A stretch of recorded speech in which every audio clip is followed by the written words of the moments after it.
Hello student, आज का video हमारा यूके ट्रिपल एससी द्वारा जो कनिष्ठ सहायक का सिलेबस जारी किया गया है या उसकी तैयारी से संबंधित आपके जो महत्वपूर्ण चीज़ें हैं उस पर आधारित है।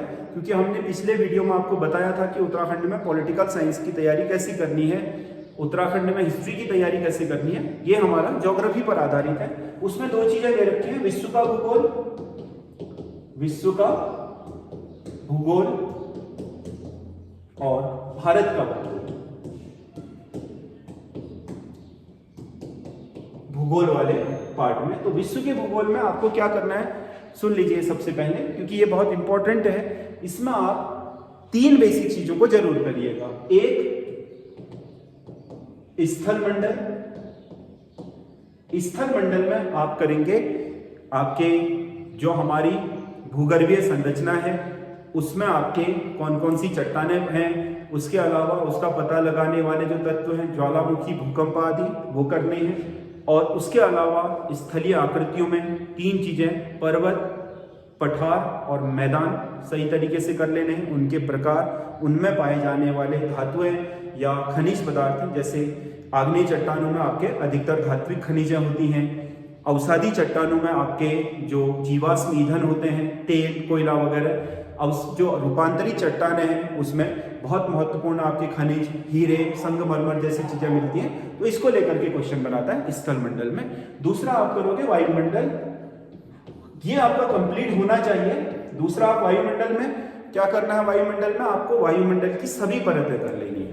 क्षोभ मंडल, उसका नेचर क्या है, समताप मंडल, समताप मंडल के अंदर ओजोन क्या है, उसके अलावा मध्य मंडल, उसके बाद आपका आयन मंडल, क्योंकि आयन मंडल से बहुत सारे क्वेश्चन अभी तक पूछे जा चुके हैं, जो खासकर रेडियो तरंगों को परावर्तित करने वाले आपके लेयर्स होती है, उसकी डी, ई, एफ और आपका जी करके जो आपके चार उसकी लेयर है, अलग अलग दीर्घ तरंगों के लिए अलग होती है, मध्यम के लिए अलग होती है, लघु तरंगों को परावर्तित करने के लिए अलग होती है। ये 5 की 5 और बहिर्मंडल, इनको आप कर लीजिएगा। इसमें आपका वायुमंडल में किन किन आपका गैसों का अनुपात क्या है, कितना % गैसें हैं, ठीक है, जलवाष्प क्या होती है, वर्षा कैसे होती है, वर्षा के प्रकार क्या क्या होते हैं, ये सब इसमें आते हैं। ये पर्यावरण को भी कवर करते हैं। तीसरा आप जलमंडल करेंगे, जल मंडल जो बेसिक चीज है ये आपकी कंप्लीट होनी चाहिए ज्योग्राफी के सिलेबस में। जलमंडल में आप करेंगे समुद्र यानी कि महासागर, उनका % और छोटे बड़े महासागरों कि आपका जो आपके प्रशांत महासागर है उसका क्षेत्रफल क्या है, या उससे जुड़े हुए विभिन्न फैक्ट, या महासागरीय तल की बनावट क्या होती है, जैसे महासागरीय ढाल है, महासागरीय तट, निमग्न तट है, महासागरीय मैदान है, महासागरीय डीप है, महासागरीय आपका जो कटक है, इनको आपने करना है।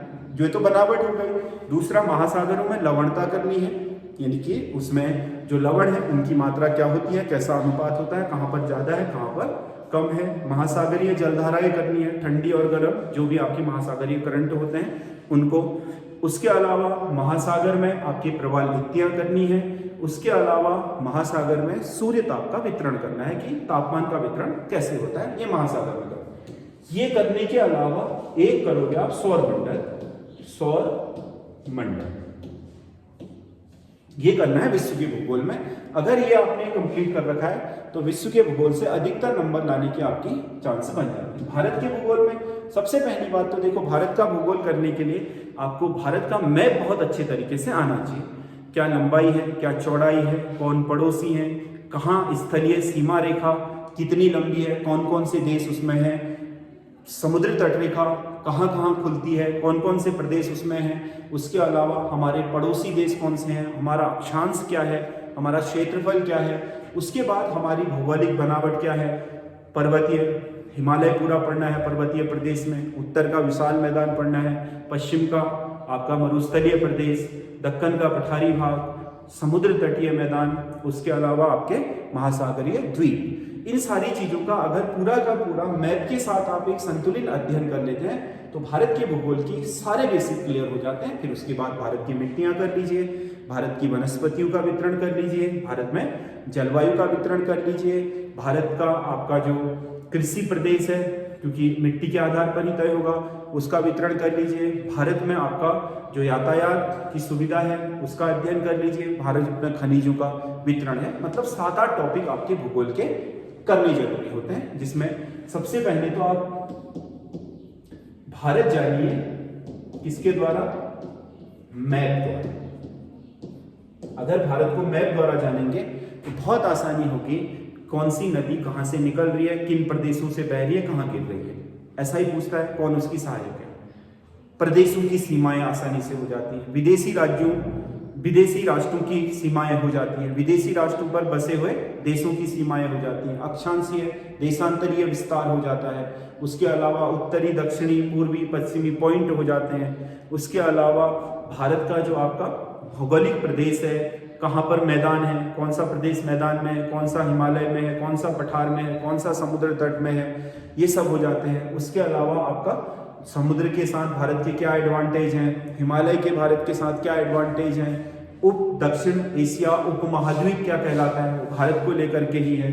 ठीक है, तो उसकी वनस्पति का आवरण कैसा है, जलवायु कैसी है, मानसून किस तरीके से आता है, कैसे बनता है, कौन कौन सी बारिशें यहाँ पर होती हैं, तापांतर क्या होते हैं दैनिक जो आपके घटित होते हैं उपमहाद्वीप में। उसके अलावा यहाँ की मिट्टियाँ कैसी कैसी हैं, क्योंकि मिट्टी से पता चलेगा फसलें कैसी होंगी, जलवायु से पता चलेगा फसलें कैसी होंगी, जलवायु से पता चलेगा प्राकृतिक जो वनस्पतियाँ हैं उनका आवरण क्या होगा, भौगोलिक संरचना से पता चलेगा कौन सी खनिज, कौन सी धातुएं या कौन से आपके उपखनिज किन क्षेत्रों में मिलेंगे, कौन से खनिज और धातुएं और आपके उपलब्धता क्षेत्र में आपके ट्रांसपोर्टेशन के लिए यानी कि यातायात के लिए अच्छी सुविधा बनाएंगे।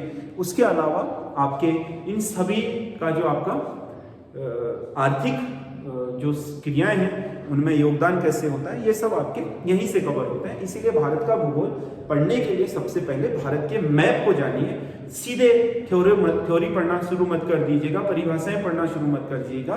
पहले आप भारत को जानने के लिए पढ़िए कि भारत कहाँ से कहाँ तक है, अक्षांशों में कितना है, देशांतरों में कितना है, सीमाएं कैसी कैसी हैं, स्थल की सीमा क्या है, नीचे समुद्र की सीमा क्या है। ठीक है, इसमें कौन कौन से प्रदेश हैं, ऊपर वाले हिस्से में आपके कौन कौन से प्रदेश हैं, क्या इसका आपका विस्तार है, ऐसे सारा का सारा आप इसको अगर करोगे तो इससे राज्यों का भी पता चलेगा, उनकी भौतिक स्थिति का भी पता चलेगा, पर्यावरणीय स्थिति का भी पता चलेगा।